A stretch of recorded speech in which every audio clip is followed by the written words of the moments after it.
இவர் ரொம்பவும் சுயநலமா, தன்னை தவிர வேறு யார் குறித்தும் கவலைப்படாமல், இந்த என்டையர் ஸ்பீச்சை பார்த்தீங்கன்னு வச்சுக்கோங்களேன், என்ன டார்ச்சர் பண்றாங்கங்கிறது தான் இருக்கும். இதை விட சொகுசா ஒருத்தரால அரசியல் பண்ண முடியுமா? கரூர் பிரச்சனையின் போது இவரை தூக்கி சுமந்தது ஏடிஎம்கே, பிஜேபி. அவங்க என்ன பண்ணுவாங்க, சதி எங்கேயோ நடந்துருச்சுன்னு இவர்கள் பேசினாங்க. நயினார் நாகேந்திரன் பேசினார், ஏடிஎம்கே சைடில் பேசினாங்க, எடப்பாடி பழனிசாமி பேசினார். அப்போ அதன் பிறகு காங்கிரஸ் கொஞ்ச நாள் தூக்கிட்டு சுற்றுனாங்க. இவருக்கும் இவர் த்ரிஷாவோடு சம்மந்தப்படுத்தி இவரை தர மட்டத்துக்கு இழிவுபடுத்தினார் பாஜக, நயினார் நாகேந்திரன்.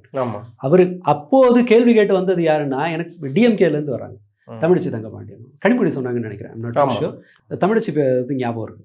ஸோ இவரை வந்து உட்கார வச்சுக்கிட்டு எல்லாரும் குளிப்பாட்டி சௌரியமாக பார்த்துக்கிறாங்க. அந்த இயல்பை அவர் என்ன பண்ணுறாருன்னா, அது இன்னும் வேர்ஸ்ட் ஆகுது, மேலே மேலே மேலே மேலே.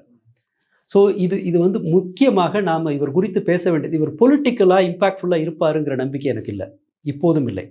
அவங்களால ஸ்பாயில் தான் பண்ண முடியும். ஆனால் இவங்க உருவாக்குகிற ஒரு ஜாம்பி கூட்டம் இருக்குல்ல, நான் உழைக்கவே மாட்டேன், நீ எக்கேட கெட்டு போய் எனக்கு பைக் வாங்கி கொடுன்னு சொல்கிற மாதிரியான ஒரு செக்ஷன், ஒரு ஒரு ஒரு ஒரு சின்ன குரூப் ஒன்று உருவாகுது இல்லையா?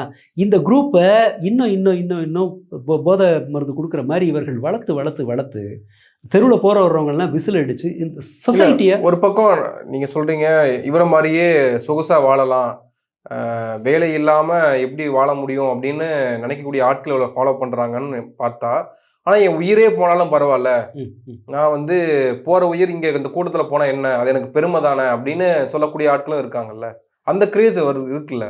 அதுக்கு நான் என்ன உறுதியான தரவு இல்லை. ஆனால் நான் வந்து என்னுடைய அனுமானம் என்னன்னு சொன்னால், இந்த கம்ஃபர்ட் இருக்குல்ல, கூடுதல் கம்ஃபர்ட்டில் இருக்காங்க இல்லையா? அதாவது வந்து படிக்கிறது இது இல்லை, எதை படிக்கணுங்கிறதுல ப்ரெஷர் கிடையாது, சாப்பாடு போட அப்பா அம்மா இருக்காங்க, இல்லை வேற ஒருத்தர் யாரோ சாப்பாடு போட்டுடுறாங்கன்னு சொல்லிட்டு ஒரு குழந்தை மாதிரியே லைஃப் லாங் வாழ்கிற ஒரு குரூப் இருக்கு இல்லையா?